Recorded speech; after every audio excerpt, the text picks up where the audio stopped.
Bicaralah Bapa, kami siap mendengar.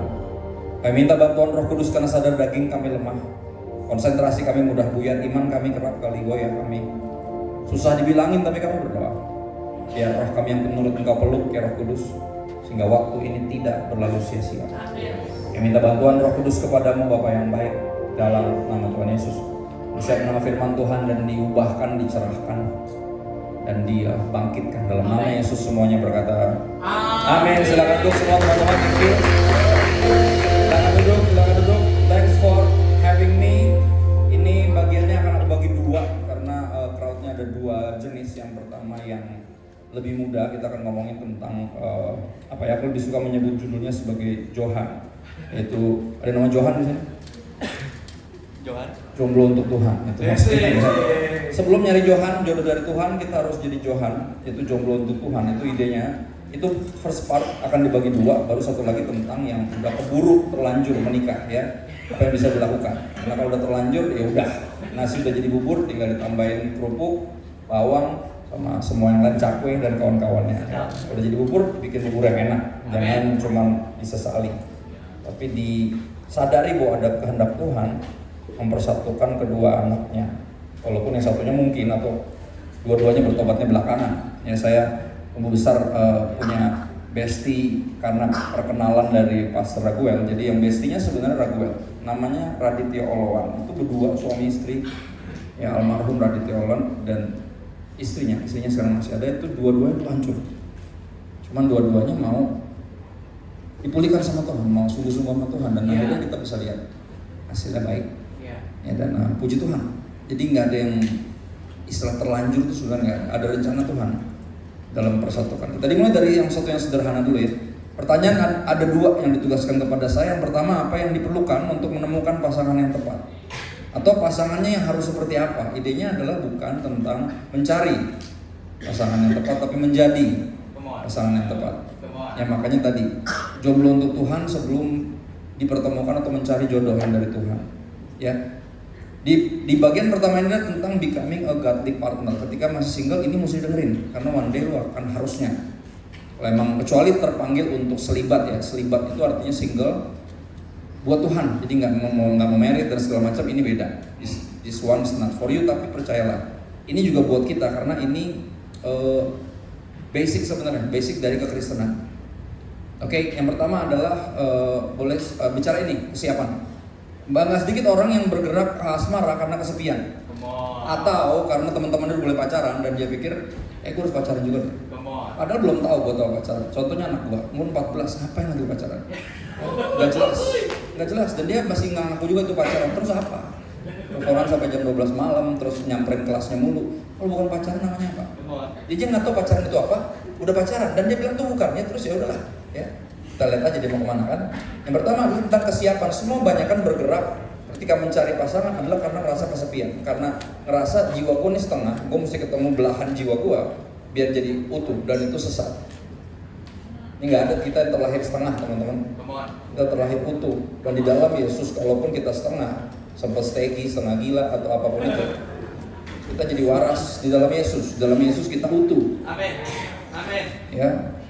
Nah kayak gini, bicara tentang kesiapan, bukan kesepian. Kita harus mulai dari sini, bicara asmara. Jadi idenya adalah, pertanyaan yang kerap kali ditanya adalah, umur berapa sih boleh asmara pacaran? Jadi nasihatin sama orang yang punya 1000 istri. Jadi lu dengerin aja, dia tahu apa yang dia bicarakan, karena 1000 istrinya. Ya, bukan dalam artian dia yang kayak gimana, dia itu raja. Jadi zaman dulu ketika ada negara, kerajaan lain yang mau kerjasama, biasanya ngasih namanya apa ya, kayak ngasih saham lah dalam tanda kutip, biasanya ngasih anaknya. Dan itu anak mesti dijagain benar. Kalau anak yang nggak dijaga benar, perang. Jadi banyak kan istrinya Salomo itu bukan istrinya beneran, dalam artian itu istri yang dijadikan upeti sama salah satu raja dari kerajaan mana, dan itu harus dijaga. Makanya dia akhirnya hidupnya ribet, karena dia harus menjaga perasaan 1000 istri, dia mesti punya 1000 mertua. Lu bayangin aja sendiri, istrinya kayak apa? Ya satu aja nggak bisa habis kan, 1000 lu bayangin kayak apa? Ya, orang nggak pernah mikir enak punya 1000 istri, oh ya serius lu. Satu aja bener nggak bisa habis, satu aja apalagi 1000. Bayangin kalau dia lagi ngambek, 1000-1000 ngambek, mati aja. Satu ngambek aja depan mati, rasanya apalagi 1000. Orang nggak pernah mikir ketika sih kayak 1000, enggak, ribet. Dan dia punya 1000, dia nasehatin kayak gini dari awal. Boleh next. Itu cukup jelas. Ya aku pakai bukan MSG, bukan micin, The Message.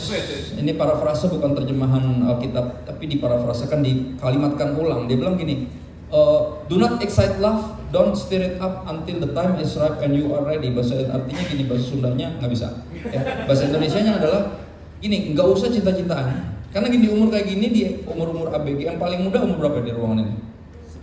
11 ada nggak? 12 siapa? 12 ada? 12 ngacung? Ya, biar gue ngeliatin lu terus. 12 ini karena buat ya 12 biasanya udah mulai ada naksir atau naksir-naksiran, itu normal. Karena gue naksir-naksiran dari TK. Nggak normal kalau gue. Gue naksir-naksiran dari TK, SD. Jadi 12 itu naksir-naksiran udah biasa. TK umur berapa sih? Ya, gue sempet patah hati karena masih pindah sekolah. Bayangin dari TK udah naksir. Secara normalnya emang kayak gitu, Tuhan yang taruh dalam diri kita hasrat untuk asmara. Tapi nasihat dari orang yang punya 1000 istri, dia bilang apa? Jangan diikutin sebelum lu siap. Ya sebelum waktunya siap atau lu matang, dia bilang the time is right, waktunya tepat dan lu siap. Jadi jangan diikutin hasrat untuk asmara itu sebelum siap. Nah pertanyaannya muncul, siapnya kapan? Ya kan itu yang mesti ditanya ya kan? Kita kapan saya siap atau siapapun siap lah untuk asmara. Oke, yang pertama boleh next adalah udah cinta Tuhan. Nomor 1. Ya Matius 22 ayat 36 sampai 37 sampai 39. Hukumannya yang terutama adalah hukum Taurat. Jawab Yesus, kasihlah siapa dulu? Tuhan dulu. Dengan segenap hati, dengan segenap kita. Ya baru habis itu apa? Kasihlah sama manusia baru. Jadi suruh naksir-naksir sama orang harus pertama jatuh cinta dulu sama Tuhan. Harus in love dulu sama Tuhan. Itu pribadi pertama yang harus jatuh cinta ke Tuhan. Ya bahkan lebih orang tua lo. Karena itu yang Yesus bilang. Kalau lu mengasihi orang tua lebih dari mengasihi gua, lu gak bisa ikut gua. Karena ada momen dimana lu harus pilih nanti. Lu pilih orang tua lu atau pilih gua. Ya, bagi teman-teman saya gak terlahir Kristen, ini real dalam hidup mereka. Ketika mereka harus ikut Yesus, mereka harus dibuang dari keluarga. Ya, ada satu orang di gereja kami yang lagi baru lama dibaptis, dan dia pengen menikah sama pasangannya, tapi harus dapat restu dari orang tua karena itu syarat menikah, diberkati di gereja kami. Sedangkan orang tua beda agama. Untuk dia terima Yesus aja itu udah problem. Apalagi harus nyari restu. Ya, saya bilang kalau nggak dapat restu minimal minta izin. Karena apa? Kita berarti hormat sama mereka. Ya dong, walaupun berbeda jalan dalam hal keimanan. Ya. Kasih yang pertama Tuhan dulu, baru berikutnya apa? Sesama. Seperti diri sendiri. Ya berarti yang pertama harus udah cinta Tuhan. Orang tuh belum siap kalau dia udah keburu jatuh cinta sama yang lain. Ini bukan masalah lu mulai naksir, bukan. Udah jatuh cinta sama Tuhan belum? Udah sungguh-sungguh belum sama Tuhan? Kalau belum, problem. Come on.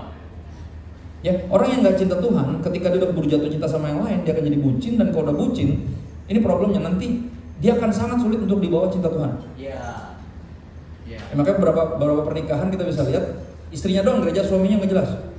Karena nggak bisa diseret untuk cinta Tuhan kalau udah keburu jatuh cinta sama lo. Dan itu problem. Jadi pertama harus cinta dulu sama Tuhan. Ya, Matius 6 ayat 33 yang terkenal. Ya, carilah dahulu kerajaan Allah dan kebenarannya, boleh di next, maka semuanya akan ditambahkan kepadamu. Jadi yang pertama selalu siapa? Tuhan dulu. Kalau belum sungguh-sungguh sama Tuhan, belum cinta Tuhan, berarti belum siap. Belum siap. Come on. Ya. Dan idenya adalah gini, Tuhan itu yang utama, sisa yang lain itu bonus, termasuk jodoh. Pacar itu bonus, bukan fokus. Fokus kita Tuhan, masih. Bahkan ketika udah punya pacar nggak ngaruh, tetap Tuhan fokusnya. Justru cari orang yang fokusnya sama kayak lu. Dia juga fokusnya Tuhan, lu juga. Nah ini namanya persamaan yang nggak bisa diganggu gugat sama perbedaan selera, perbedaan pendapat. Tapi kita tahu fokus kita sama dua-duanya. Ya, dua orang yang berbeda hanya bisa jalan bersama ketika tujuannya sama. Kalau tujuannya beda, mau kata semirip apapun, ujung-ujungnya pasti begini. Karena yang satu mau kesana, satu mau kesana. Jadi kalau dua-duanya fokusnya Tuhan, dua-duanya cinta Tuhan, dua-duanya udah siap. Ya, berbicara tentang apa ini bertumbuh dalam keserupaan dengan Kristus, itu idenya tentang cinta Tuhan. Kita akan punya, jadi gue punya teman yang dia tuh sebenarnya anak angkat. Jadi di Indonesia tuh umum kalau pasangan udah menikah nggak bisa punya anak, biasanya dia angkat anak buat mancing. Iya, betul. Biar dia punya anak sendiri nanti akhirnya istrinya hamil. Itu selalu sering terjadi. Jadi anak gue ini, teman gue ini anak pancingan sebenarnya. Oke. Dia diangkat anak. Nah akhirnya pasangan ini punya anak sendiri. Tapi ketika gue kenal dia, gue malah mengira dia justru anak benernya, yang lainnya diangkat. Oh. Kenapa? Karena dia paling mirip sama orang tuanya. Padahal nggak nyambung. Orang tuanya Chinese, dia bukan. Oke. Gak ada urusannya, tapi mirip banget. Dan akhirnya gue bisa ngeliat begini, kita tuh akan jadi seperti yang sayang sama kita. Betul. Itu ada kecenderungan itu. Atau kita bisa jadi seperti yang kita benci. Oh, oke. Gue punya teman yang kepahitan sama papanya, karena papanya pukulin mamanya. Ketika dia menikah, dia juga jadi tukang pukul istri. Kan aneh. Aneh. Lu kok jadi mirip sama yang lu benci? Kan aneh. Iya. Mestinya kan lu gak jadi kayak gitu dong. Iya. Ya dong, kan lu gak suka nih. Jangan jadi kayak gitu, malah jadi mirip. Jadi lu pilih, lu mau jadi seperti yang lu sayang sama lu atau jadi seperti yang lu benci. Wow. Atau sekali lagi jadi seperti yang lu sayang, kita terinspirasi. Siapa yang punya idola? Pasti punya. Ya, gue punya idola. Dan kita punya kecenderungan akan berusaha jadi mirip Iya. sama yang kita idolakan. Dan bicara seperti itu. Ya, bicara cinta Tuhan tuh seperti itu. Kita nih mau bertumbuh, kita mau jadi serupa dengan siapa? Karena Kristen artinya bukan pengikut Kristus. Jadi kalau lu belum follow IG gue, nggak apa-apa. Kristen itu pengikut Kristus. Yes. Targetnya untuk menjadi seperti Kristus. Kristus. Oke. Nah itu yang pertama, udah cinta Tuhan. Yang kedua, orang tuh siap ketika apa? Udah dewasa. Ini dia nomor 2. Gimana? Ya. Laki-laki. Ayatnya dipakai. Meninggalkan ayah ibu, bicara kemandirian. Laki-laki bukan bocah laki-laki. Ini man bahasa Inggrisnya. Man sama boy bedanya apa?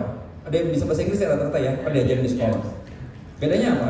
Man itu pria dewasa, ya kan? Boy itu pria kecil. Artinya anak laki-laki. Beda kan? Iya. Nah ini bicara laki-laki bicara kedewasaan sebenarnya. Iya. Ya.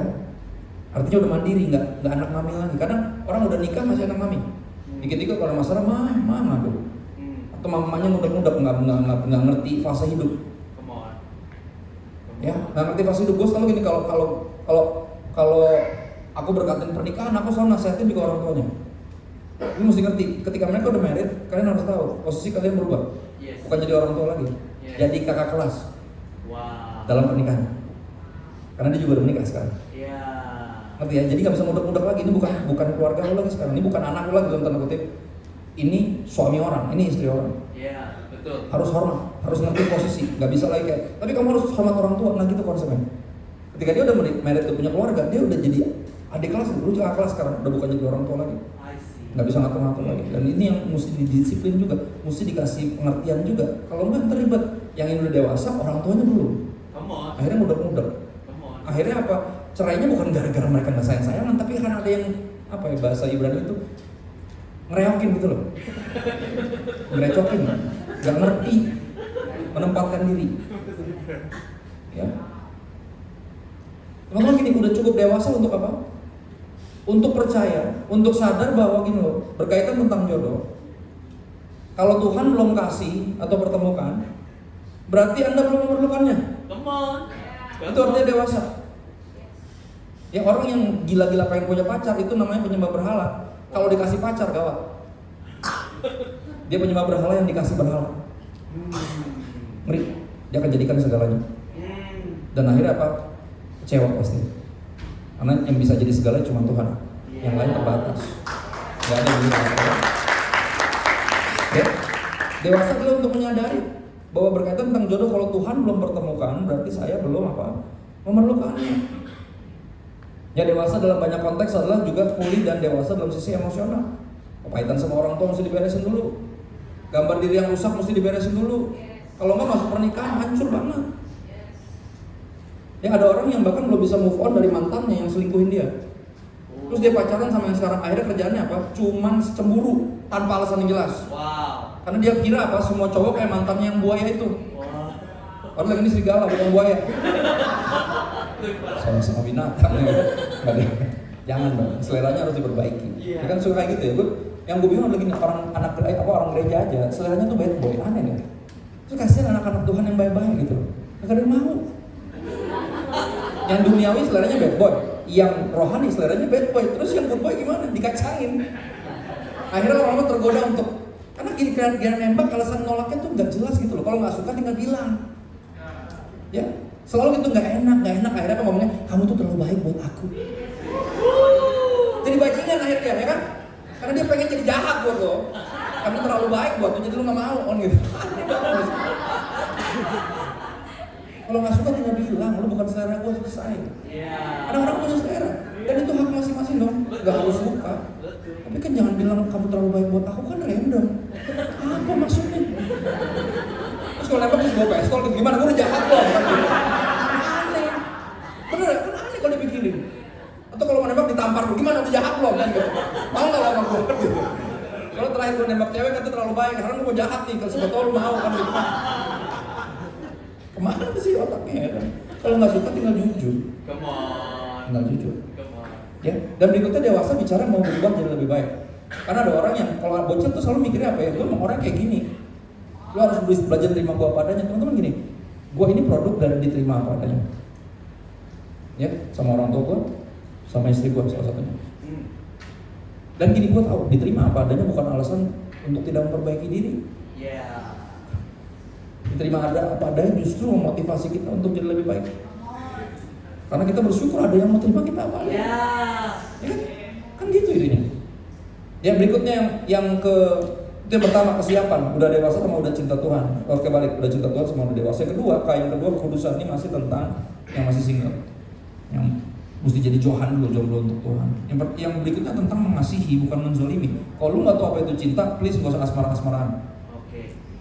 Cinta itu bukan tentang mendapatkan sesuatu, tapi memberikan sesuatu. Yes. Ya, itu lawannya dari menzolimi. Menzolimi selalu mikirin apa yang bisa gue dapat dari lo. Gue udah bayarin lu makan, udah temenin lu nonton, udah beliin lu tas, udah anterin lu pulang, jemput lu pulang, masa cium aja nggak dapet sih? Nah, itu bukan cinta, Bukan. itu nafsu. Come on. Come on. Lain, cinta berpikir apa yang bisa saya berikan, nafsu berpikir apa yang bisa gue dapat. Come on. Beda.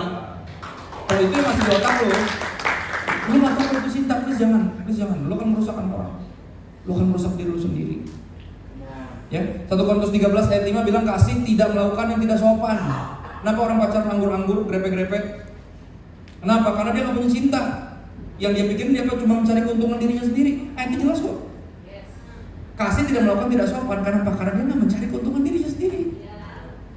Dia selalu mikirin kalau lu pacaran sama gue dapat apa? Nilai plus apa yang lu dapat dari pacaran sama gue? Gak usah jauh pacaran, dari temenan lu aja deh. Ya kalimat friends with benefit itu kan negatif. Sebenarnya itu bagus. Gue gak mau berteman sama yang gak bawa benefit, ngapain? Kalau gue dari benar jadi begajulan, ngapain gue berteman sama yang begitu? Pergaulan buruk merusak kebiasaan yang baik. Gue pengen berteman sama orang yang gue tahu akan bawa nilai plus ke gue, akan membawa gue jadi lebih baik, kan gitu. Ya, Yura aja tahu punya pacar harus lebih baik. Artinya kalau pacaran harusnya bikin diri lu tambah bener, bukan tambah ngaco. Come on. Gitu idenya. Ya. Pertanyaan yang kerap kali ditanyain, pacaran yang kudus itu seperti apa sih? Ya, antara lu bener nggak tahu, atau lu belakang nggak tahu. Bener nih pertanyaan muncul mulu, kesel gue. Ya. Ini ada ayat nih kalau ayat ya, 1 Timotius 5 1-2 bahasa Indonesia masa kini. Perlakukanlah orang-orang muda sebagai saudara. Jadi ngomong sama laki-laki muda, seumuran jadi brothers. Perlakukan sebagai brothers, sama-sama laki-laki. Nah, yang wanita-wanita yang lebih tua, perlakukanlah sebagai ibumu, hormati. Walaupun itu bukan nyokap lo, tapi hormati, jangan sembarang. Ya. Dan apa? Wanita-wanita muda, perempuan-perempuan yang seumuran hendaklah perlakukan sebagai apa? Sister. Dengan sikap yang murni, artinya apa? Apapun yang lu akan lakukan ke adik lu atau kakak lu, jangan bikin ke pacar lu. Kan ini sister and brother, itu kelewatan namanya. Ya, jadi pertanyaan bukan boleh nggak gandengan, boleh nggak ciuman, boleh nggak pelukan, bukan boleh nggak, buat apa ya? Itu pertanyaan. Ya kalau lagi di PRJ harus gandengan, karena kalau kepisah, gawat. Iya, pulangnya susah. Bukan hanya pulang susah, nggak ada sinyal. Gue di pintu keluar yang mana? Ada 17 pintu keluar. Ya juga ya. Susah. Harus gandengan, ada fungsinya gandengan. Nyebrang harus gandengan, kan gawat. Itu buat perlindungan, bukan buat nyuri-nyuri apa, percikan setruman apa. Ya, pelukan juga fungsinya apa? Kalau kedinginan biar lebih hangat kan gitu. Kalau ketemu biar lebih hangat. Saya tadi pelukan sama Pastor. Tapi kan nggak pelukan, aneh udah. Iya. Jadi kalau pelukan normal-normal aja. Tapi kalau pelukan itu problem. Ya dong. Ya dong, saya kalau ketemu sama adik saya, mama saya pelukan. Tapi Tapi kan nggak peluk-pelukan, orang juga kayak, ih keluarga yang aneh kan gitu. Cipika-cipika kalau ketemu normal, ya dong cipika-cipika aja, semua nggak cipika-cipika. Aneh. Apalagi french fries kan nggak mungkin, kentang ya kan? Nggak ada, itu udah pasti aneh, nggak mungkin karena lu nggak akan lakukan ke adik lu atau kakak lu, nggak mungkin.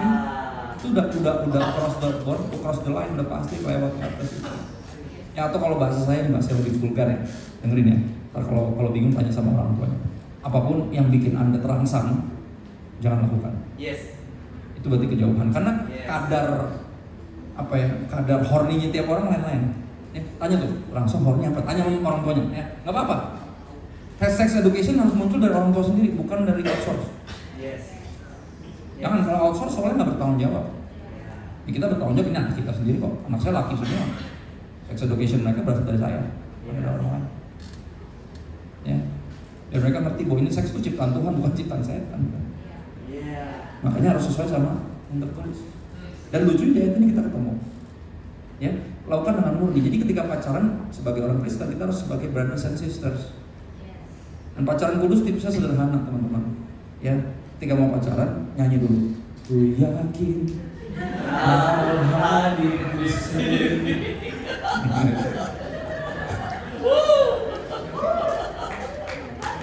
Kalau ada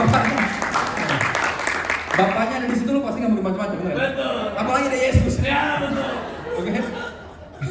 Walaupun Yesus nggak kelihatan, walaupun ada di bioskop, tapi kalau pacaran, mendingan beli tiketnya 3, walaupun lu cuma 2. Iya. Satunya buat tas, nih, kayak gini. Karena Yesus nggak kelihatan, taruh tas, taruh belanjaan, jadi jalan jarak aman. Ya.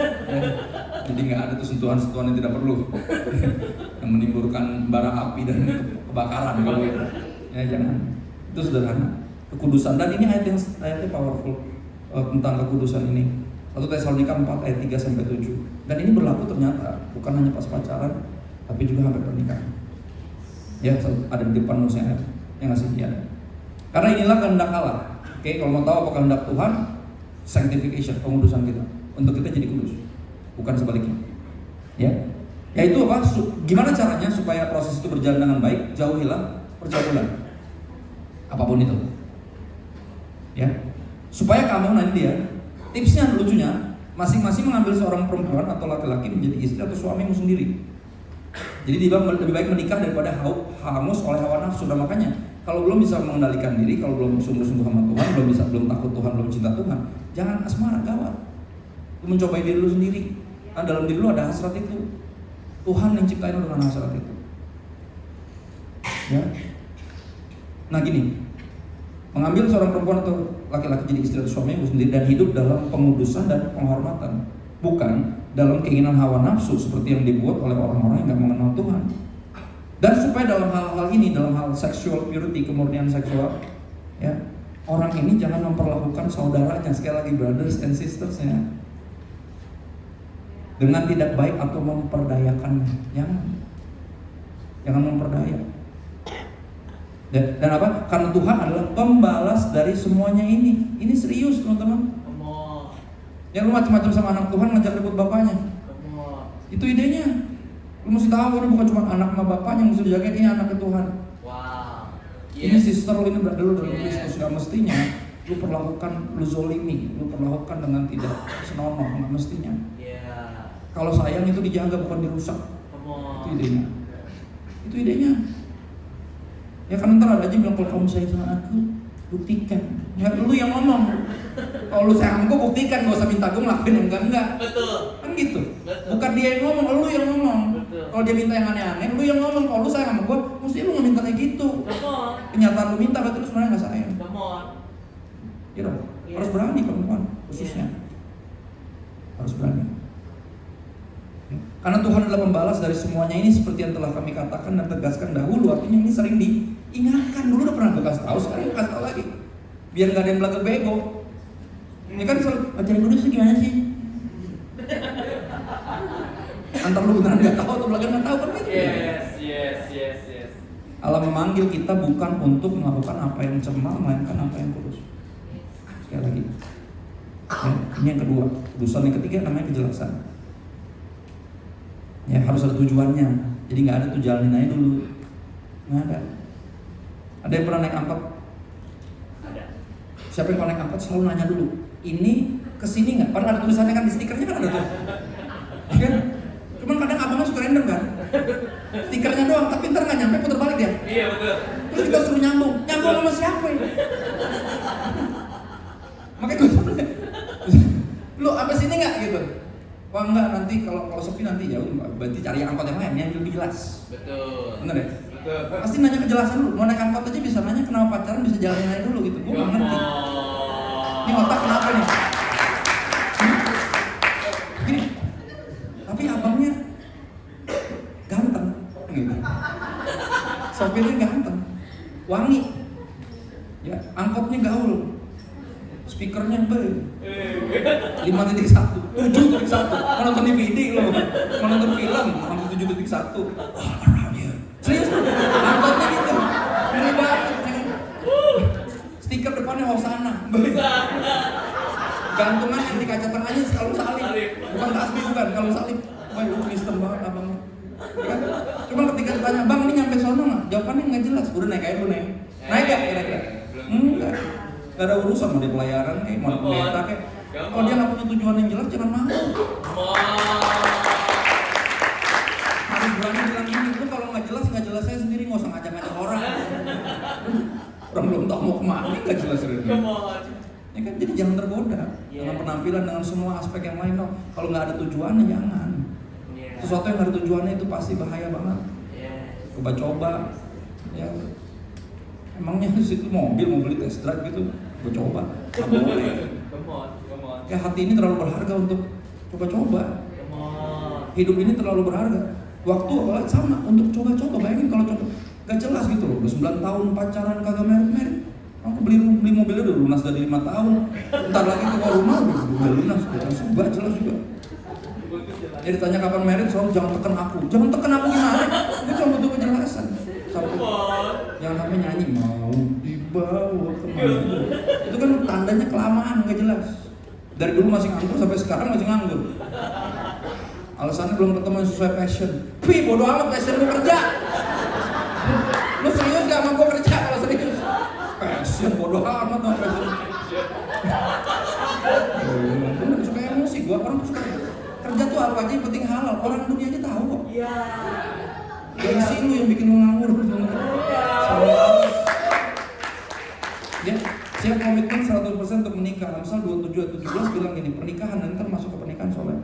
Pernikahan itu seperti besi menajamkan besi. Manusia menajamkan sama. Ini ayat di undangan nikah saya. Sampai bapak saya bingung, ini ayat pernikahan kamu. Ngeri amat katanya. Ayat pernikahan itu 1 Korintus 13. Love never ends. Kan kok bingung. Ini besi menajamkan besi, lu mau ngapain baru mulai? Apa mau latihan samurai? Tapi saya menyadari pernikahan itu seperti itu. Ya kita dipertemukan sama Tuhan untuk saling menajamkan. Bukan jadi tumpul, bukan jadi ngaco. Jadi bener. Kalau dulunya jaga kudusan, makin jaga kudusan. Tadinya pelayanan makin all out, bukan sebaliknya, bukan melempem. Tadinya all out buat Tuhan, tadinya aktif, lama-lama muntaber, mulut tanpa berita. Enggak. Ya. Pernikahan itu seperti itu. Jadi udah pasti nggak nyaman. Besi menajamkan besi itu bunyinya gimana sih? Cici kan gitu. Nggak nyaman besi. Kalau nyari nyaman lu salah alamat tuh. Kalau ada nyaman nggak ada. Ini kenapa? Zona nyaman tuh enak tapi nggak ada yang tumbuh di sana. Dan Tuhan nggak mungkin pertemukan kita untuk buat kita nyaman, nggak. Dia mau membuat kita jadi lebih baik. Dan pasti dia pertemukan dengan yang memproses kita. Pasti. Ya, if God wants us to grow, dia pasti akan bikin kita uncomfortable karena di zona nyaman gak ada yang nunggu. Ini udah agak masuk ke yang udah menikah ya. Balik lagi, siap komitmen 100% untuk menikah, bukan coba-coba, bukan iseng-iseng. Aku selalu bilang pacaran itu paling lama 3 tahun. Paling lama. Artinya kalau belum mau merit jangan pacaran, itu idenya. Jadi boleh nggak pacaran 14, terus 17 mau merit? Kalau enggak ngapain? Itu akan lama. Ribetnya apa? Ribet menjaga hawa nafsu nanti. Menjaga sebuah hasrat yang makin lama makin kencang karena semakin sering ketemu. Ya dong, jangan. Jadi kalau belum mau merit, jangan pacaran. Kasihan orang. Belum tentu jadi juga malah. Ya kan akhirnya ujungnya jaga-jaga jodoh orang. ngapain? Jagain jodoh. Atau merusak jodoh orang, gitu kan? Karena dibikin jadi tambah lama, dia tambah tua gara-gara nungguin lo. Merusak. Ya. Berikutnya punya visi atau tujuan hidup. Teman-teman, Maleakhi 2:15 ayat yang bagus. Ya, ini pacaran tujuannya pasti pernikahan. Kalau pacaran Kristen ya, kan cuma iseng-iseng, jalan aja dulu, nyoba-nyoba biar kayak orang-orang yang lain, enggak. Ya. Persatuannya apa sih tujuan dari pernikahan Kristen itu? Bukankah Allah yang esa menjadikan mereka daging dan roh? Apakah yang dikehendaki kesatuan itu? Keturunan ilahi, bukan cuma keturunan. Come on. Jadi kalaupun nggak bisa punya anak, harus membesarkan anak-anak rohani. Yeah. Lawannya adalah dunia ini yang child free. Come on. Ya kan? Dunia ini kan pengen gitu. Karena apa? Dianggap anak itu beban. Bukan. Anak itu berkat, bukan beban. Come on. Children are blessing from God. Firman Tuhan bilang, not a burden.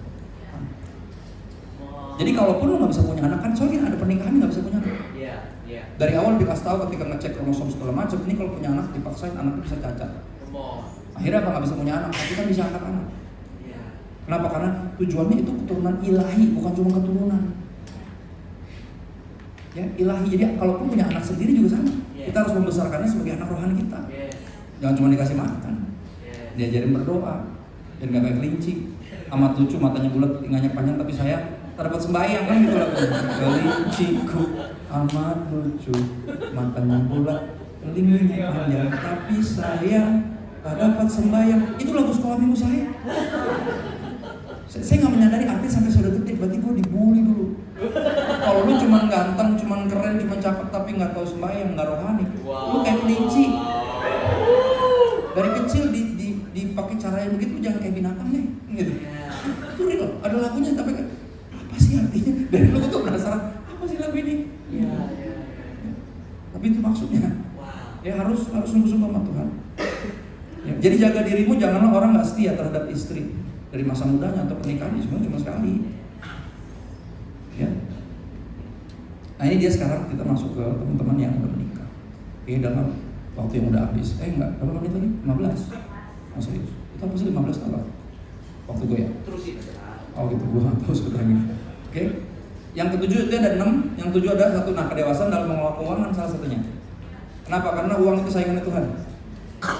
Soal itu Tuhan Yesus yang bilang, ya, nggak bisa mengabdi kepada Mammon sama kepada Tuhan. Uang itu saingannya Tuhan. Kalau nggak tahu cara mengelola uang, kalau uangnya ini jadi berhala, dia nggak jadi penyembah Tuhan, dia jadi pengabdi cuan namanya. Oh iya, pengabdi cuan, pengabdi mantan, pengabdi setan, pengabdi santan. Ada yang nggak boleh makan padang, masih makan padang juga. Dokter bilang nggak boleh. Makan pengabdi santan nggak bisa. Akhirnya mati gara-gara itu. Udah dibilang nggak boleh. Ya. Saingannya Tuhan adalah uang. Jadi gini, kedewasaan rohani seseorang secara praktikal akan kelihatan dari cara dia mengelola duit. Ini banget. Gue dulu nggak ngira ada koneksinya, tapi itu ternyata banyak. Bagaimana dia memperlakukan uang, bagaimana dia bisa bersyukur bahkan ketika nggak punya duit. Kalau kita cuma bisa bersyukur atau rumah tangga baik-baik saja ketika duitnya baik-baik saja, berarti sumber kedamaiannya adalah duit. Bantuan. Karena ada momen di mana itu bokeh. Ada momen di mana mungkin kita invest tapi salah. Atau dibohongin orang, tiba-tiba dihipnotis atau apa, dibohongin lewat telepon, tiba-tiba transfer. Ada yang kayak gitu. Dan kalau sukacitanya cuma bisa kalau lagi keadaan ekonominya stabil, berarti sumber sukacitanya keadaan ekonomi yang stabil, bukan Tuhan. Ya. Artinya apa? Kalau uang bukan sumber sukacita, kita bahkan ketika lagi nggak ada duit, kita bisa tetap sayang-sayangan. Karena kalau teman-teman mau tahu, khususnya udah menikah ya, faktor utama, penyebab utama perceraian nomor 1 di Indonesia sampai hari ini masih ekonomi. Jadi bukan karena nggak sayang, tapi karena ganteng itu nggak bisa bayar listrik. Kalau dia nggak kerja, oke, makan tuh ganteng. Tuh tukang listrik di depan, tuh kamu keluar, kamu kan ganteng. Emang tukang listriknya mau lo godain bang? Bulan depan lah datangnya.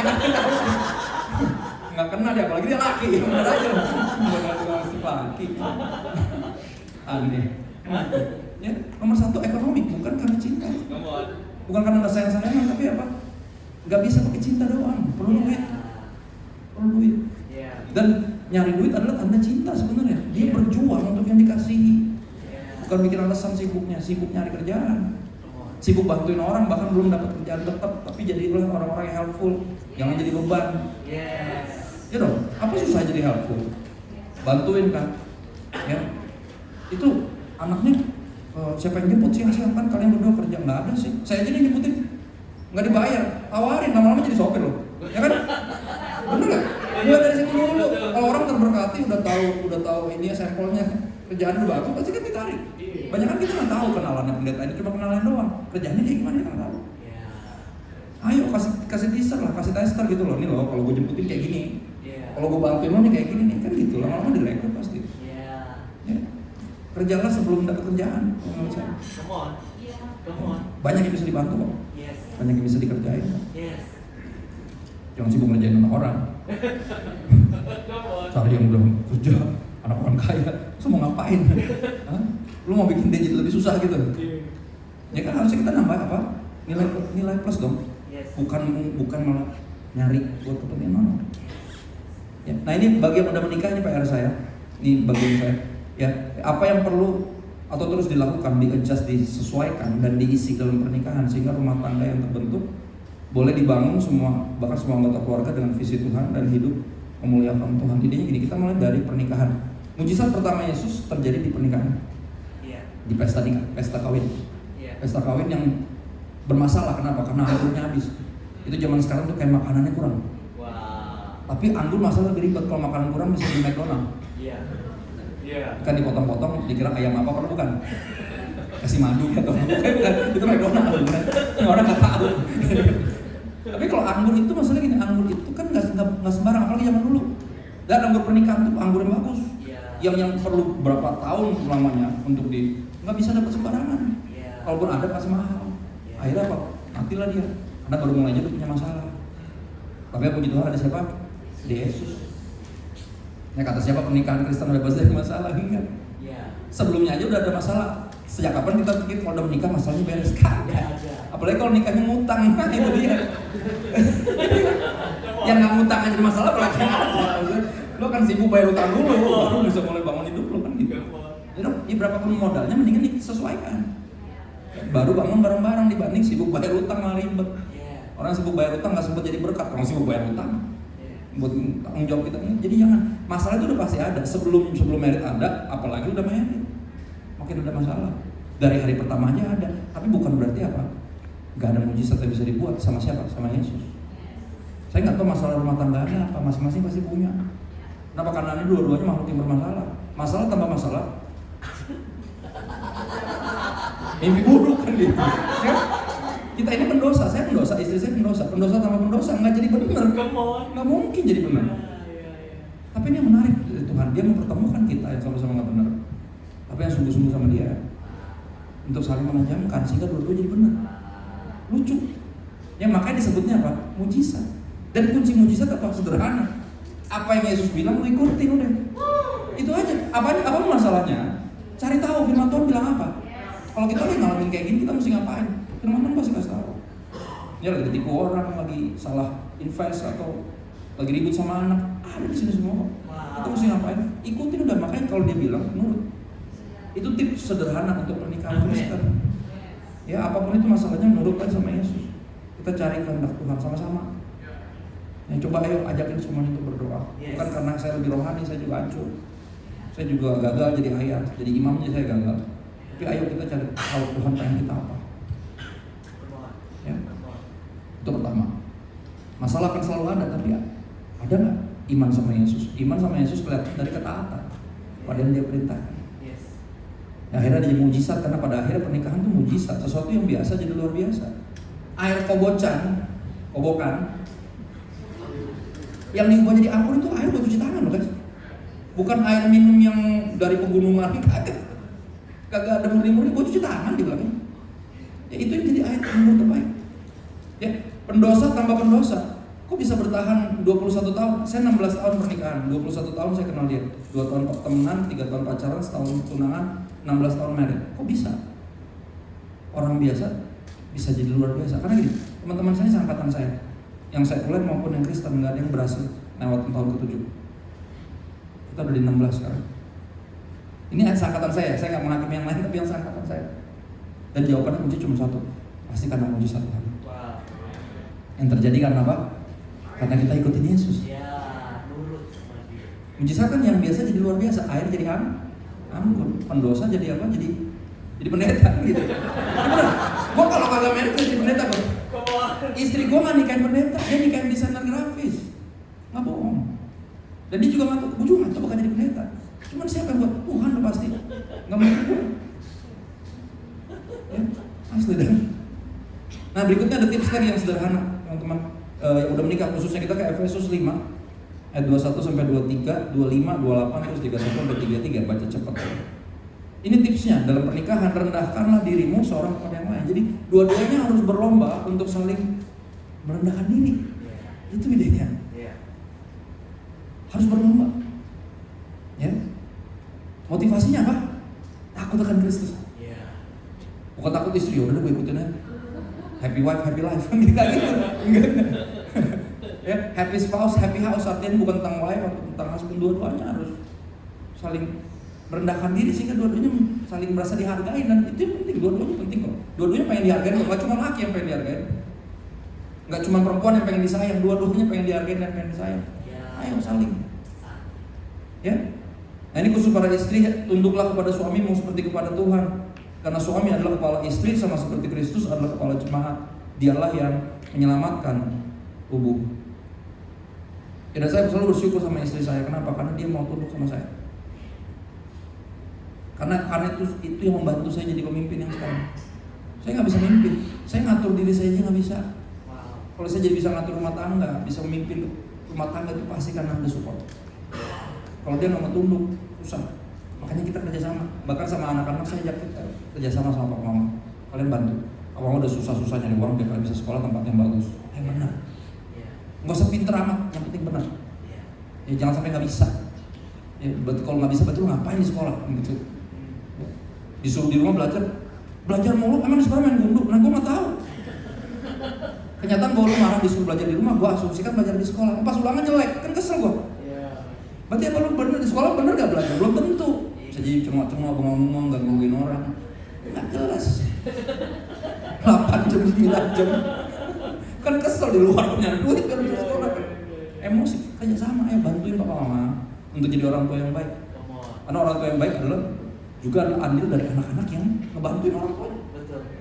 Jangan rese, gue juga gak mau ngomelin lu, pikir gue seneng ngomelin lu. Kagak, sakit jantung gue yang ada. Gue juga gak mau. Lu pikir lu doang gak suka dibentak, gue aja gak suka ngebentak. Gue gak dibesarkan dengan dibentak-bentak. Bantuin gue. Jangan nyebelin gitu loh. Ayolah. Ya, sama, dan saya bersyukur buat istri saya yang mau tunduk. Karena gini, gak ada yang bisa menundukkan istri saya selain dirinya sendiri. Bahkan Tuhan aja gak bisa. Tuhan gak bisa paksa istri saya untuk tunduk sama saya. Ini urusan dia sama Tuhan. Kan dia takut akan Tuhan. Dia nunduk, kan dia tahu perannya dia. Karena kalau nggak nunduk susah memimpinnya. Jangan nunduk mu. Masa boleh diguduk-guduk mulu anak semua. Ini istri pak kambing. Gak enak ya. Didorong kan nggak gitu idenya, ya kan nggak diintimidasi. Kan harusnya disupport kan beda, bukan gitu bentuknya. Berikutnya, suami ayat 25. Kasihilah istrimu sebagaimana Kristus telah mengasihi jemaat dan telah menyerahkan dirinya baginya. Ayat 28, siapa mengasihi istrinya, mengasihi dirinya sendiri. Dan ini serius, kenapa? Kita mulai tadi ketika lagi single, mesti sungguh-sungguh sama Tuhan. Ya, karena orang nggak sungguh-sungguh sama Tuhan nggak akan pernah bisa sungguh-sungguh sama siapapun. Dan lu jangan pernah mau married sama orang yang nggak rela mati buat lu. Itu idenya. Karena ini tugasnya. Lu harus seperti Yesus yang bahkan rela disalib.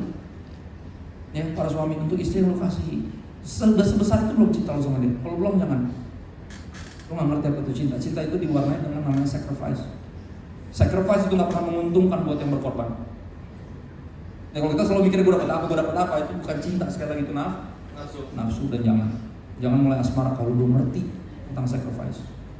Makanya remaja kan belum ngerti sacrifice. Lu aja masih nggak tahu diri, udah di sekolah yang bagus-bagus, ada sekolah tanggung jawabannya belum ngerti, baru sacrifice. Sacrifice itu level lebih tinggi dari tanggung jawab.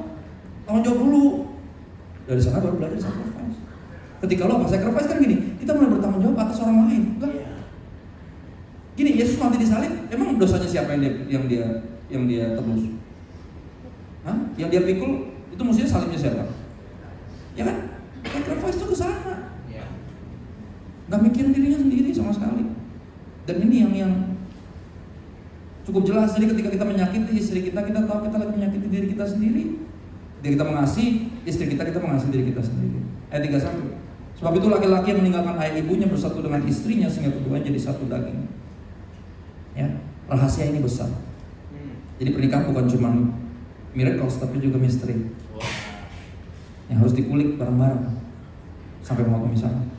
Tetapi yang aku maksudkan ialah hubungan Kristus dengan jemaat ayat 33. Bagaimanapun juga apapun yang terjadi, bagi kamu masing-masing berlaku. Artinya buat kedua belah pihak, kasihilah istrimu seperti dirimu sendiri, dan istri hendaklah menghormati suaminya. Artinya saling mengasihi dan saling menghormati. Tips and triknya ada di 7 ayat terakhir.